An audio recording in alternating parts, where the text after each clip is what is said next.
It can't stop the day we dissect the news. Flipping on the edge, choices to choose. Politics and laughter, a blend that's so real. Tuning for the stories that make you feel. With guests from every angle, let's bridge the divide. Finding the truth in the humor we can't hide. Who wants to live in that world? I don't know. Maybe it's because I'm unaware, but something tells me that we are at the point where humanity will indeed be pushed down. You think we're there, where it's we're the already machines there. are gonna, or The machines they're pushing us are- down right now. Yeah. We're Yeah. at that, and where are we at the beginning stage, the middle stage? I don't think we're at the end stage. No, not the end stage. No, but I would Yeah. definitely say we're already past the beginning stage. Okay. I think we're in the middle stage. We're I in a think middle stage. We're in the where- middle stage. where the algorithms are controlling our habits. Correct. They're shortening our lives, right? People are living Yep. less long. Correct. They are creating artificial wars that never cease. Like if we watch that Ukrainian and Russian stuff going on right now, there doesn't seem to be any end to what the No. horrors No. that AI and drone fighting. Well, and that's the thing. is- I is think we're just unleashing. playing into it. Yeah. We're just kind of playing into it. On top of that, I think we are at a place where AI has this wonderful, amazing potential to be such an incredible enhancement to the human experience. However, it is not utilized as such. Yeah. Because of the fact that we are using AI for what? The profit motive. And if the profit motive is teaching us or has taught us anything, is that anything that is meant to be good is simply going to go away based upon the profit motive. Yeah. And so long as we're only driven by profits, we'll never get there. We'll never advance. We'll never get to that next level of humanity that we were supposed to get to. Because merit is gone.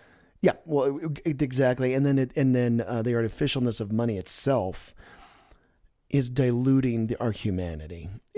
Some people think it amplifies it, but at large level scales, it's dehumanizing. It destroys the environment and everything else. It has to be balanced by something else. Capitalism just can't be the only thing, right? And that's the other thing. That's it's the most amazing thing that it can create drugs that can save your life from some. However, if it's not done in the service of helping people save their lives and others do that, then it's lost its meaning. It's lost its purpose, right? It did. It becomes psychotic. Well, the problem is, it's the idea behind it. For instance, if you talk to anyone who is from, pretty much anywhere else outside of our borders, they'll flat out tell you it's like there aren't many commercials about drugs. Yeah. Go talk to your doctor.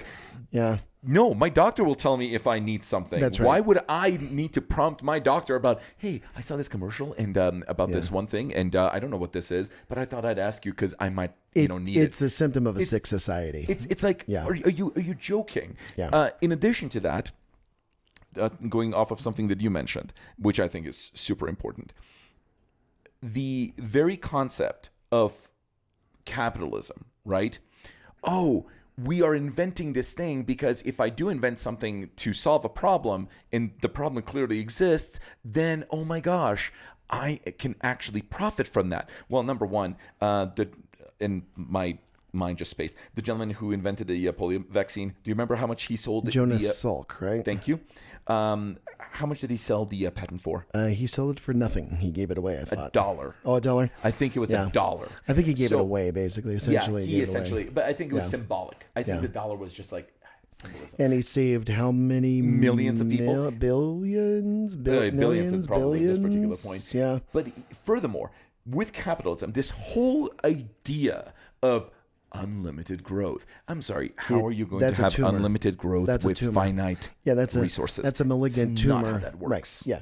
You can't do anything unlimited. That would be the definition of a malignant cancer. You can do whatever you want, but not for as long as you want. Well, and if anything's unlimited and unchecked, by definition, it becomes problematic. There's problems there. Well, there is always going to be something. There's always going to be something. I forget that I'm sorry, I didn't mean to interrupt. Go. What's that creature that's it's got the ghost face and wears the black suit? My kids are into this creature, and it eats stuff. What is the name of ghost face? Ghost face? Is it ghost face? It eats things, and Oh. it keeps amassing and eating things and getting larger and larger, and eventually gets to the point where it has to just barf everything up. And so it's just disgusting, but it has to. It can't keep going on that way, and that's capitalism, right? I mean, anybody thinks that capitalism it should go unchecked. Well, first of all, they need to read the Communist Manifesto. Don't just knock it and knock Karl Marx and Engels without reading the book. Read the book first, then come up with the criticisms, because obviously communism isn't the answer. Right. But look at the critiques that are in that book about capitalism, and then really think about if we're in the best possible society. I think about the biggest critique that always stuck in my mind that Marx had mentioned in the Communist Manifesto was the concept of reification, where people have forgotten that it's human beings that have created this system. They call it the free market or the natural markets, and you're like, no, Adam Smith, all the greatest capitalists in history, they would tell you there's nothing natural about markets and buying and selling stock and this is all human created stuff. There's nothing. You can take away the illusion, the blinders that this is the state of nature. Man is born into the world with a piece of stock in his right hand and a bond in the other. You're like, no, the bears don't go walking around the woods, right? Like, I'll trade you this stock for this antelope. We've created this, and so you have to remember we have the answers to solve this as well. Well, I think that one of the biggest things, and this is why people struggle so much in modern society, is that everything is reduced to a number, and whether that be you just being nothing other than a entry into a spreadsheet somewhere, and or a sub, you're a sub, just subscriber of some. Yep, you're just channel. a sub of a channel. Speaking of, please subscribe to our channel. Subscribe, like, and subscribe. I like that I don't think anybody noticed. I think we did this really well. Like we slid this you like right that? under. You like that? Yeah, I did. That was really good. Because which brings us to our next sponsor, Irony, folks. Irony. You'll get it. Too late, but you'll get it. By the way, I think we should. Which, by the way, I also wanted to point out. A merch. Oh yes. Store is coming where you can get your very own Prime Directive podcast shirt. Prime Directive with a message from our sponsors. That's right. In the back. That's right. Including Irony. Irony is a good one. Irony and of will be course, there. water. Water was a famous water's one. Water's always there. Yes, water's always there. Remember, Just folks, like stay air. hydrated. And air too. Air's Yes, there air. as well. Always. Keep breathing. That's right. And breeding. Okay.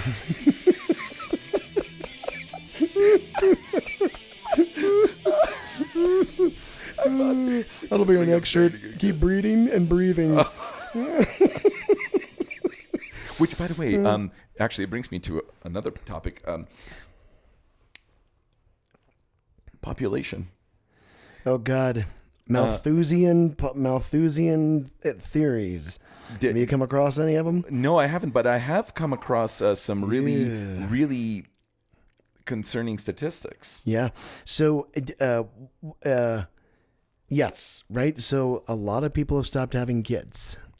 Right. There's actually an article that I was reading in Apple today. Apple News. I believe this one was out of the Atlantic today about how people are just. Steve Jobs will be proud.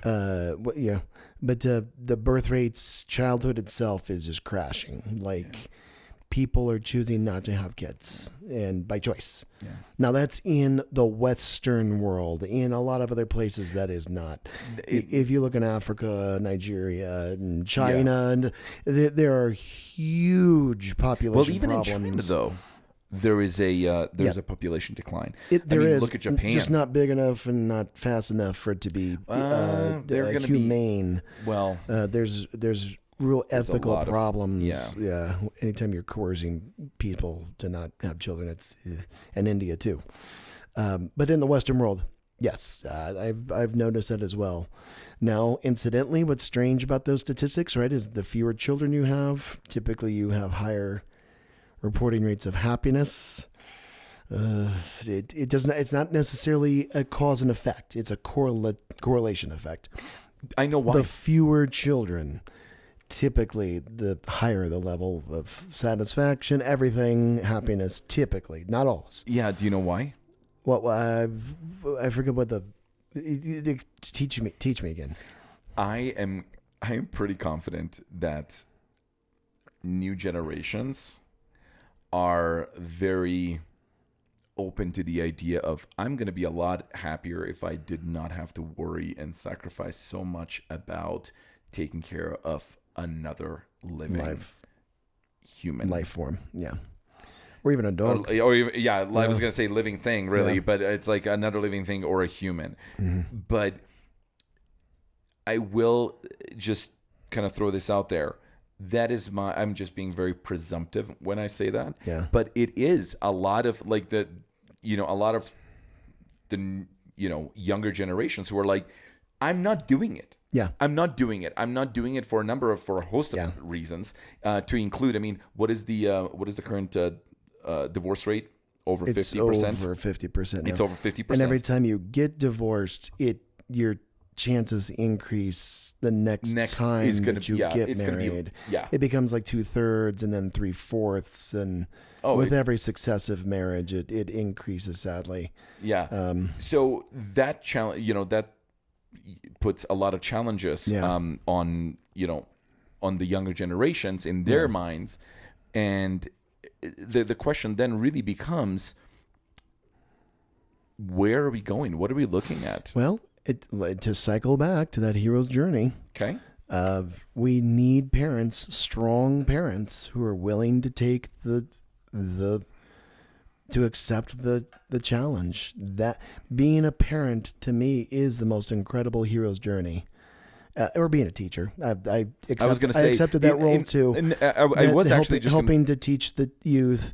But then at the end of the day, I get to kind of send them back to the regular supernatural world. They come to the supernatural world for me for a little while, and I send them back to the natural world with their parents. But no, we really do need great parents to take the hero's journey with their children, and be their first magical mentor and ally, and help them cycle through. And that's how we'll do it. That's how we'll get through this. The problem, of course, is we have a lot of parents that are not doing that. We have parents who are having the children, getting to step 2 and refusing the journey. But that's the thing, though. I never understood that. Yeah. I never understood that. It's like, there's an old saying, you can pick up a rock from the side of the road, and if you carry that rock long enough, it is no longer a rock. It becomes part of you. It's your pet. It's your pet rock. It's your pet rock. Nice. Which, by the way, another fun thing from the 80s. Throwback from the 80s, right there. We need like a little music too, like, Tamagotchis had that in the 90s. Did they? Which is like the modern, digital version of pet rock, except interesting. Yeah, if you remember the Tamagotchis. We never had those. I was a little too grown up for those just yet. Nobody is grown out of a Tamagotchi. I was a little too grown up. I'm afraid I had the Godzilla monster. And which is your pet? Yes, he is. So. But no, I think it is really that part of. Yeah. I'm so glad monsters you're and kaiju. Monsters, and I have an expert on Godzilla. Yeah. It's a fantastic idea. He's an incredible metaphor for a lot. And there's of a things. reason why he is. I'm assuming it's a he. But there's a reason why he's taken off the way he has for generations, and even now, that we're going through something. We're maybe it's the war of the machines. I don't know. Maybe he's taking on Mecha Godzilla. I don't know what it is. It's this idea that we're in the atomic age, and the kaiju, the monsters are out there. They're real, and you're gonna have to pick and choose which ones you want to latch your wagon to. Which ones Where your represent allegiances the lie. future. Some are coming from space. Some are coming from the middle of the earth. Some are coming from mech. Some are coming from tech. And yet you're gonna have to pick the one that's or trust at least enough in the one that's gonna be the biological. That's going to be the most like a state of nature, I guess. That's what I see in Godzilla. He's like the most like the state of nature, with a combination. Unpredictable, overpowering sometimes. Devastating, and humbling, other times humbling. But the bringer of the change that must happen. The bringer of change. So to kind of like bring us full circle and kind of bring us back together, as we kind of conclude this hero's journey, and maybe this entire episode is basically hero's journey 1, 2, and 3, because we've kind of really come full circle. My mind is officially right now just like blown. Yeah. I've got. Let me ask you, in the hero's journey, what is the final step? So you come back. Let me just make sure I got it. You come back. You have the magic flight. You've decided to be either resurrected or not, because sometimes heroes don't want to be resurrected.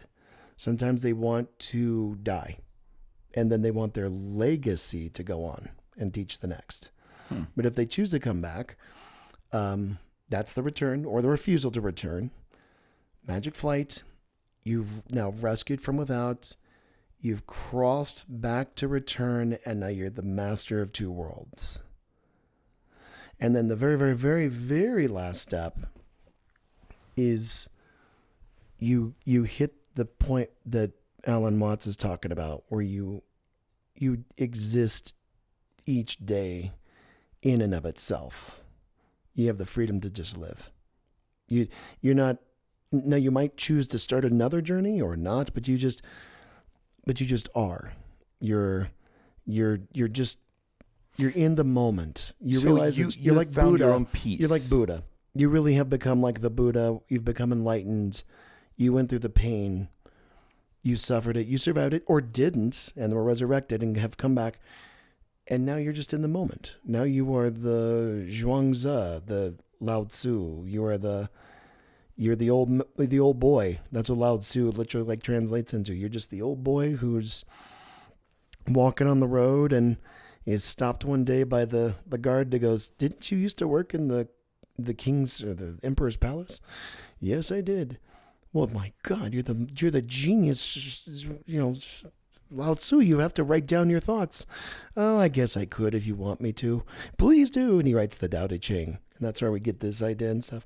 Or you're Luke Skywalker, and you've already gone through your battles with your dad, and you've buried him, and now you're on to the next thing, and you're just levitating off of a rock, right? Like in that last episode before you disappear.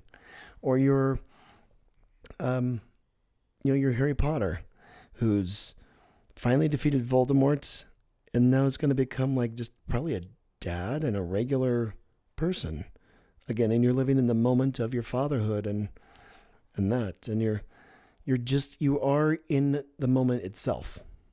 That's the beauty of that stuff. If you ever get a chance to check out that whole series called The Hero's Journey, it's called The Power of Myth by Joseph Campbell. It was in the 80s, speaking of some of the greatest things ever back in our day in the 80s.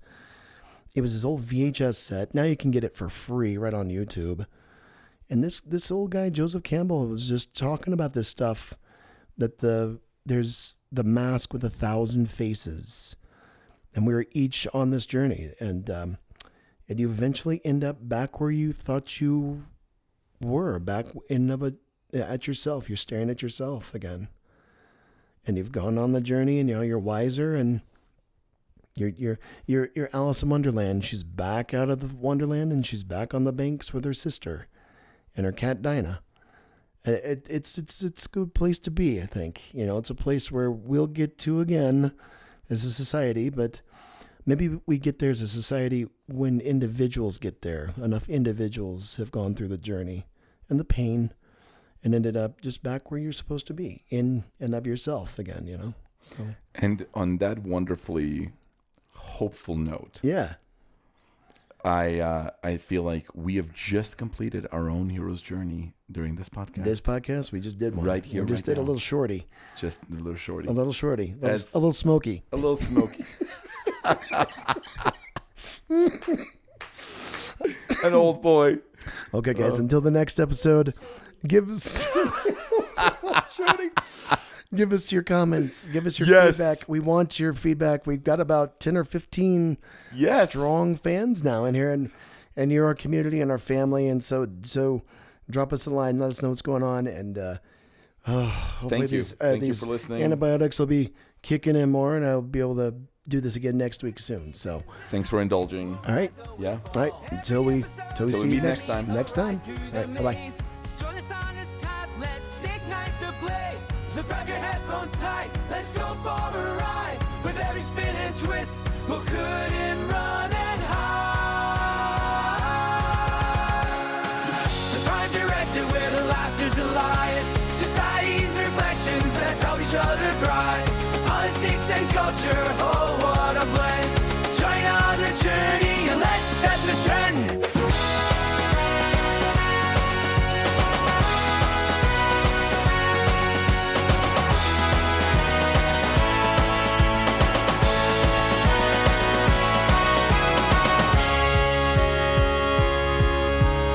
As we close the chapter, lend us your ear. The Prime Directive's calling, so let's pass that beer.